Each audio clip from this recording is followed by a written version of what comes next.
At the core of foreign policy needs to be the national interest of the United States. So you have to, first of all, define what is the national interest, and then you have to apply it. We defined it as we are in favor of foreign policies that make America safer or stronger or more prosperous. Hopefully all three, but at least one of those three. And then it requires you to prioritize. Even the richest, most powerful and influential country on earth has limited resources, has limited time. Then you have to have the mechanisms of foreign policy to deliver on it. And that's what we've attempted to do here, and I think we're well on our way to doing it. There's more work to be done. There's things we will improve upon. But generally speaking, it was the genesis behind the reorganization of the department. I think we generally avoided, massive disruptions to our operation, although any transition involves some disruption. One of the things we looked at is foreign aid. Foreign aid is not a separate activity of the United States government. It is an element and a tool of our foreign policy, and it should be used for the purpose of furthering the national interest. That doesn't mean we don't care about human rights. That doesn't mean we don't care about starvation. That doesn't mean we don't care about hunger. That doesn't mean we don't care about humanitarian need. What it does mean, however, is that even foreign aid, which is not charity, it is an act of the U.S. taxpayer. Now, American charities are free to give their money to whoever they want, as long as it's not a sanctioned entity. But the United States and the taxpayer money should be spent in furtherance of our foreign policy. We remain engaged around the world, including in conflicts that perhaps are not central to everyday life in America, but the president has made it a priority to be a peacemaker.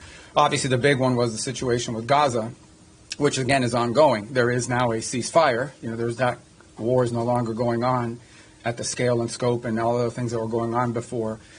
But obviously, there's more work to remain. And what we're trying to figure out here is what can Ukraine live with and what can Russia live with? Sort of identify what both sides' positions are and see if we can sort of drive them towards each other to some agreement. Wars end generally in one of two ways. Surrender by one side for another or a negotiated settlement. We don't see surrender anytime in the near future by either side, and so only a negotiated settlement gives us the opportunity to end this war. The question and it's a question many of you might have as well, is when it comes to the Western Hemisphere, the single most serious threat to the United States from the Western Hemisphere is from transnational terrorist criminal groups, primarily focused on narco trafficking, but they're in all sides businesses as well. So the good news is we had a lot of countries in the region that openly cooperate and work with us to confront these challenges. Mexico, their level of cooperation with us is the highest it's ever been in their history. Throughout Central America, for the most part, except for maybe Nicaragua and to some extent Honduras, there's one place that doesn't cooperate, and it's the illegitimate regime in Venezuela. Not only do they not cooperate with us, they openly cooperate with terrorist and criminal elements. For example, they invite Hezbollah in Iran to operate from their territory. But they also allow the ELN and the FARC dissidents not just to operate from inside of Venezuelan territory, to control Venezuelan territory unencumbered, unimpeded. On top of that, we know that they are in cahoots with drug trafficking organizations. What makes Venezuela stand out is that the regime there actually cooperates with the terrorists. Look, our goal is regional stability and security in the national interest of the United States. The national interest of the United States, specifically when it comes to Venezuela, is as follows. We have a regime that's illegitimate, that cooperates with Iran, that cooperates with Hezbollah, that cooperates with narco-trafficking and narco-terrorist organizations, inclusive not just protecting their shipments and allowing them to operate with impunity, but also allows some of them to control territory. Now, do we consider Maduro legitimate? No. And by the way, guys, when I say these things about Maduro and his role in narco-trafficking, it's not, I hear his reports, Marco Rubio says it, it's not me. A grand jury in New York, in the Southern District of New York, a grand jury in the Southern District of New York was presented evidence and came back with an indictment, not just against Maduro, by the way, but against a bunch of people in his government for narco-trafficking. A bunch. He had, his nephews or the nephews of his wife indicted, convicted in the United States for narco-trafficking. Like this was, until President Trump started doing something about these narco-trafficking links, nobody disputed that Maduro and his regime was in cahoots with narco-traffickers. Not to mention the fact that they unleashed Trinidad gangs on the United States. They've unleashed, a mass migration event, perhaps the largest in history. 8 million people have left Venezuela since 2014.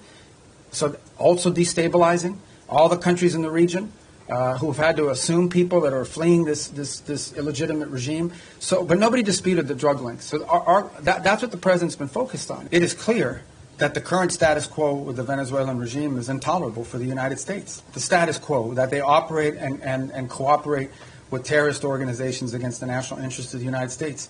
Not just cooperate, but partner with and participate in activities that threaten the national interests of the United States. So yes, our goal is to change that dynamic.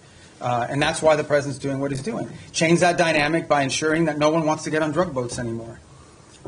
People were just going out there, openly without any fear of the reaper. And now I think people understand, like, it's not a good idea. By the way, we haven't had a strike in the Caribbean Basin in almost 5 weeks. Do you know why? It's not because we stopped looking. It's because no one wants to get on a boat anymore and do that. So it's been effective at cutting that down. Now there's been strikes in the Pacific. So the bottom line is that, sure, our goal is to, what's the point of doing something? But the change, people want to focus on regime this and this and that. The goal here is very simple. The national interest of the United States. The President of the United States was elected to protect the American people, to protect America.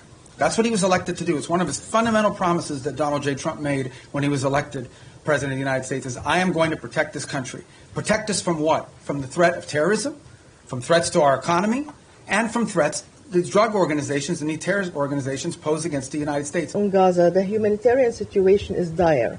The babies are being frozen to death because of the weather.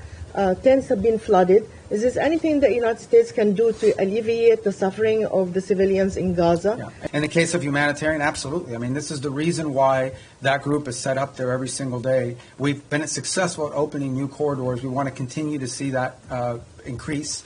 We want to continue to see the flow of aid increase into those parts of Gaza that are still under Hamas control. But it also goes back, not to sound like a broken record, to why it is so critical to have the border peace put in place and the Palestinian technocratic group put in place. Because that allows us now, when you have this technocratic Palestinian group in place and a stabilization force to provide security, it now allows us to have someone we can work with to turn over the humanitarian aid to and have them be the ones that help distribute it along with these international partners.